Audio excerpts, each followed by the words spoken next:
Nós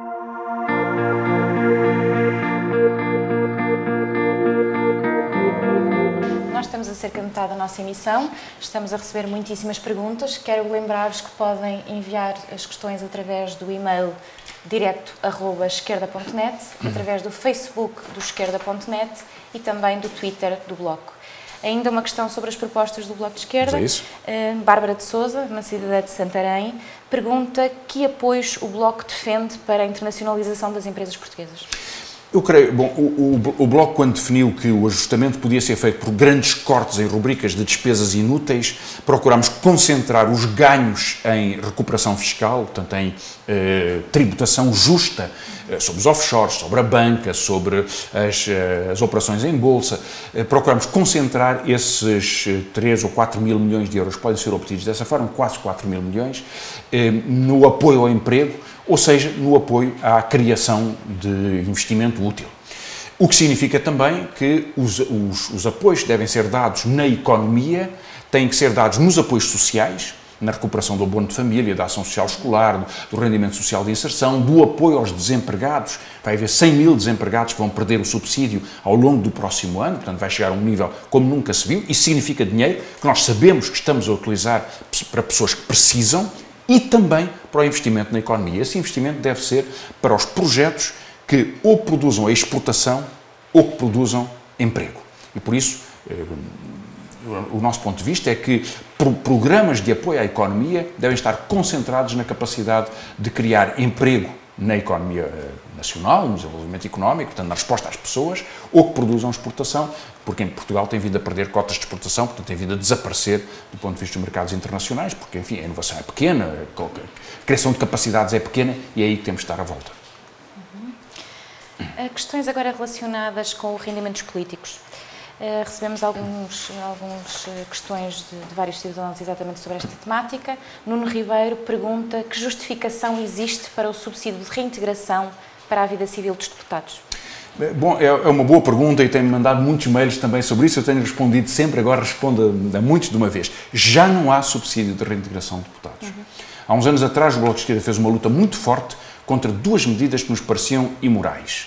Subsídios de reintegração quando o deputado deixa de ser deputado, isso acabou, e uma norma que permitia que houvesse uma reforma dos titulares de cargos públicos ao fim de 12 anos. Primeiro foi o de 8 anos, depois passou a ser 12, era de 12 há pouco tempo, e nós quisemos acabar isso e conseguimos acabar isso. Portanto, neste momento, qualquer deputado, ou qualquer governador civil, ou qualquer presidente da Câmara, está sujeito à regra geral da Segurança Social, e é assim que deve ser. Em alguns orçamentos ainda aparece subsídio de reintegração porque pessoas que estavam em exercício de funções antes da lei entrar em vigor reclamam legalmente, ou podem fazê-lo, um direito que acho que não deviam ter, mas a lei é assim, a lei aplica-se a partir do momento em que é aprovada. Devo dizer, aliás, a este respeito, que nunca nenhum deputado do Bloco de Esquerda, nem antes da lei, nem depois da lei, pediu um subsídio de reintegração. E nenhum tem, muitos partidos têm, porventura todos, exceto certamente o Bloco de Esquerda. Nós não temos nunca nenhuma pessoa que tenha uma reforma à luz dessa lei que dava reformas aos políticos ao fim de 12 anos de trabalho. Não há nenhuma pessoa que o tenha, não há nenhuma pessoa que o tenha pedido e não há nenhuma pessoa que o queira pedir. Exatamente, uma questão sobre um deputado do Bloco de Esquerda. Bruno Monteiro questiona, ele soube que disseram eventualmente que o deputado Fernando Rosas, ao sair do Parlamento ao fim de 8 anos de mandato, teria direito a uma reforma dourada. Pois não tem. Questionam exatamente claro, se isso é verdade. Claro, e faz muito bem perguntar. Eu sei que há uma campanha até na internet, tem circulado mails sobre isso e respondo muito diretamente. Já não há esse direito.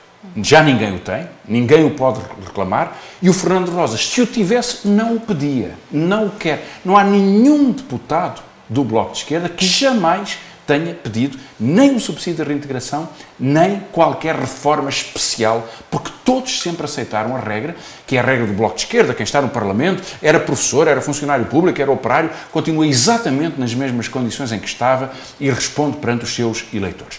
O Fernando Rosas sai do Parlamento porque entende que chegou à idade de se dedicar a uma atividade política mais intensa, a uma atividade académica, e portanto que terminou um período longo da sua atividade no Parlamento, não pediu, não tem, não quer ter, não teria e certamente isso não acontece, qualquer reforma especial.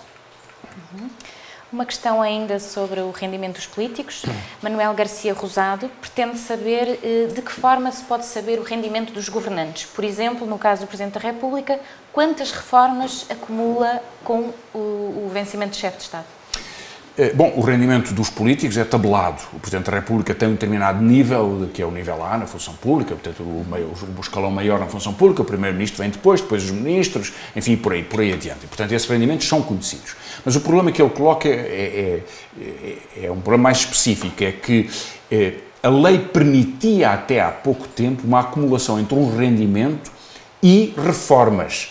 O Presidente da República tinha sido professor universitário, teria uma reforma de professor universitário, tinha sido do Banco de Portugal, teria uma reforma do Banco de Portugal.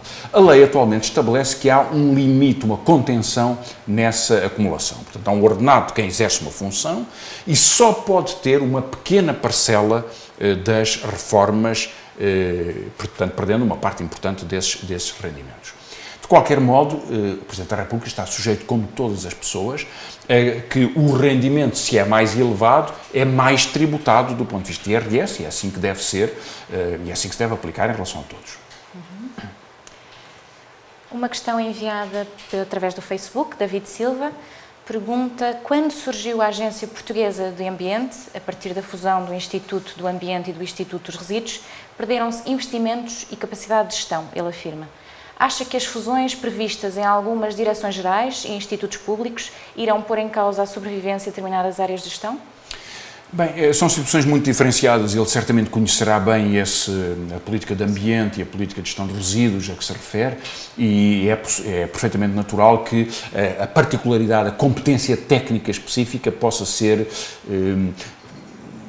perdida ou diminuída quando a hierarquia, a estrutura hierárquica de um determinado serviço não tem o mesmo conhecimento que havia antes. Eu creio que, em geral, no entanto, é útil que haja uma reintegração no Estado de alguns institutos e, sobretudo, de empresas municipais ou de outras organizações que eram parte da função de uma Câmara Municipal ou de um Ministério ou de uma Direção-Geral e que passaram a ser estruturas separadas. Pode haver dentro do Estado, e tem que haver dentro do Estado, especialização de funções e resposta por objetivos. Aliás, é uma das preocupações do Orçamento de Base Zero, é que cada serviço tenha claramente definido quais são os seus objetivos, como é que se mede, o que é fazer bem e o que é fazer mal na política de resíduos, ou na política de ambiente, ou na política do apoio social, ou na política de proteção contra a pobreza, ou na integração de crianças excluídas e que saem precocemente do ensino. Fazer bem e fazer mal é por objetivos mobilizadores, que permitem ver o que é que se avançou e o que é que ainda não se conseguiu. E, portanto, desse ponto de vista, esse reajustamento das estruturas deve ser feito dessa forma. Mas o grande problema do reajustamento nas finanças públicas é o das fundações. Não é sequer dos serviços de Estado, é onde se perde muito dinheiro, é no financiamento de fundações, e aí é que tem que ser feita a grande correção.